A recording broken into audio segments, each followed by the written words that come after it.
Hello, അപ്പോൾ good morning. ഇന്ന് June 3. എനിക്ക് തോന്നുന്നു ഒട്ടുമിക്ക കുട്ടികൾക്കെല്ലാം ഇന്നാണ് സ്കൂൾ തുറക്കുന്നത്. അപ്പോൾ ഇന്ന് തൊട്ട് രാവിലെ എണീക്കുക. ഇപ്പം ഒരു സമയം 6:15 ആയിട്ടുണ്ട്. അപ്പം ഒരു സൈഡിൽ നിന്ന് തുടങ്ങണം. കുറേ 2-2.5 മാസമായിട്ട് എന്താ പറഞ്ഞത്, ഭയങ്കരമായിട്ട് മടി പിടിച്ച് കിടക്കുമായിരുന്നു. അപ്പോൾ ഇന്നോട്ട് എല്ലാം മാറുവാണ്. അപ്പം ഇങ്ങനെ സ്കൂളിൽ പോകണം. അപ്പോൾ അവർക്ക് ഈവനിങ് വരെ ഉണ്ടെന്ന് പറഞ്ഞു. അപ്പോൾ ഇനി എല്ലാവരും ഉറക്കമാണ്. ഒരു സൈഡിൽ നിന്ന് തുടങ്ങി അങ്ങനെ നേരെ വന്ന് അടുക്കളയിലെ ലൈറ്റ് മാത്രം ഇട്ട്, വേറെ ഒന്നും ലൈറ്റ് ഒന്നും ഇട്ടില്ല. സൗണ്ടൊക്കെ കേൾക്കാതെ ജനലൊക്കെ തുറന്നു.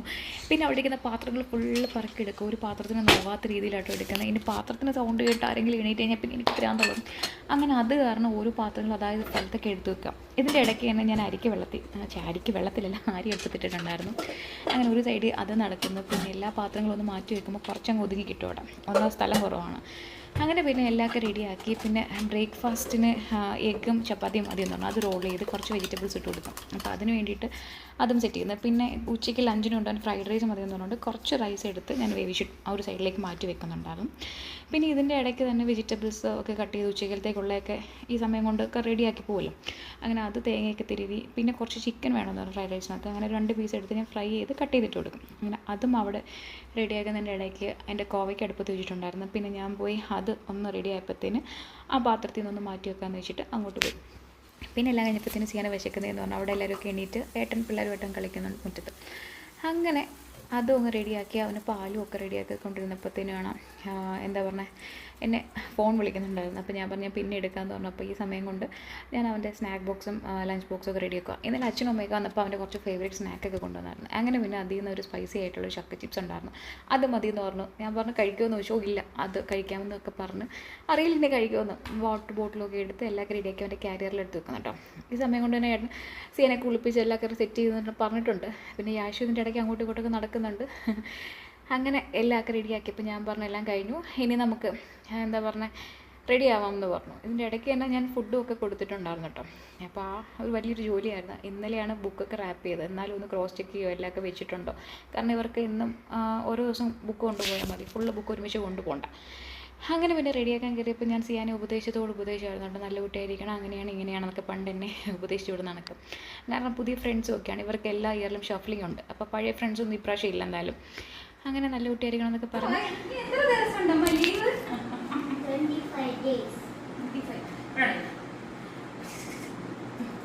മുടി നനഞ്ഞിരുന്ന എൻ്റെ മുടി ഒരു വല്ലാണ്ടിരിക്കും കേട്ടോ. എനിക്കത് ഇഷ്ടമല്ല. പിന്നെ ഞാൻ അത് എങ്ങനെയൊക്കെ റെഡിയാക്കി കൊടുക്കുക. അപ്പോൾ നമ്മളെല്ലാവർക്കും റെഡി ആയിരിക്കുന്നു. ഞങ്ങൾ പോകാനുള്ള റെഡി. അങ്ങനെ എന്താ പറയുക, സ്കൂൾ ഉറപ്പായി എല്ലാവർക്കും റെഡിയായി. 6:15 എണീറ്റു.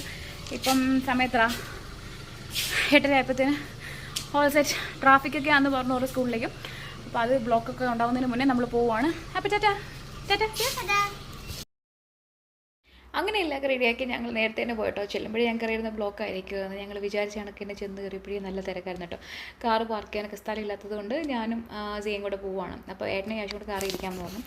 അങ്ങനെ സിയനെ ഫ്രണ്ട്സ് ഉണ്ടോയെന്നൊക്കെ ഞങ്ങൾ നോക്കി. പിന്നെ അധികം വറ്റിത്തിരിഞ്ഞ് അവിടെ നിൽക്കാൻ സമയമില്ലാത്തത് കൊണ്ട് ഞാൻ സിയനെ അതിസാഹസികമായി ചാടി ഓടി അങ്ങ് അപ്പുറം ചാടി പോവാട്ടോ.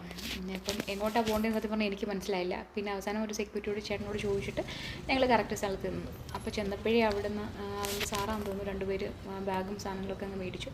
പിന്നെ കൊച്ചുമ്മമാർ കൊണ്ടുപോകായിരുന്നു കേട്ടോ. ആ ഒരു പോക്കാണ് ഭയങ്കര സങ്കടമായിരുന്നു. എന്താ പറഞ്ഞ കാര്യമൊന്നുമില്ല. അങ്ങനെ പിന്നെ ഞാൻ കുറച്ച് നേരം അവിടെ ഇങ്ങനെ പോകുന്നത് ക്ലാസ്സിൽ കയറുന്നത് നോക്കി നിൽക്കുക. എന്നാലും എനിക്ക് സിയാന്ന് വിളിക്കണമെന്നുണ്ടായിരുന്നു. പിന്നെ ഞാൻ വിചാരിച്ചു വേണ്ട, വിളിക്കണ്ട. പക്ഷേ എൻ്റെ മനസ്സങ്ങോട്ട് അനുവദിച്ചിട്ടില്ലായിരുന്നു കേട്ടോ. സിയ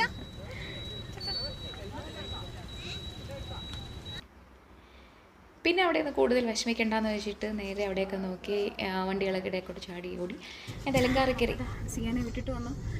ഇനി വൈകിട്ട് 3:30 പിക്ക് ചെയ്യാൻ ചെല്ലാമെന്ന് പറഞ്ഞു. അപ്പം എന്നൊന്നില്ലാത്തൊരു വിഷമം. കാരണം ഒരു 2.5 മന്ത്സായിട്ട് അവൻ ഉണ്ടായിരുന്നല്ലോ. അപ്പം അതിൻ്റെ ഒരു ബുദ്ധിമുട്ടാണെന്ന് തോന്നുന്നു. ഇനി ഒരു 1 വീക്ക് എടുക്കും അത് സെറ്റായിട്ട് വരാനായിട്ട്. പഠിച്ചല്ലേ പറ്റുമല്ലേ അവർക്ക്. അപ്പം എന്നെപ്പോലുള്ള ഒരുപാട് അമ്മമാർ കാണുന്നത് നല്ല വിഷമവും കാര്യങ്ങളൊക്കെ ആയിട്ട് പിള്ളേർക്ക് വേണ്ടിയിട്ടല്ലേ. അപ്പം എന്താ ഇത്രയൊക്കെ ഉള്ളൂ. ബൈ, ടാറ്റാ. ഒരു വിഷമം പോലെ. അങ്ങനെ വീട്ടിൽ വന്ന് വൈകിട്ടായാൽ മതി എന്നൊരു ചിന്തയിലായിരുന്നു. അപ്പോൾ അത്രയൊക്കെ ഉള്ളായിരുന്നു ഇന്നത്തെ ഒരു വീഡിയോ. ശരി എന്നാൽ ബൈ.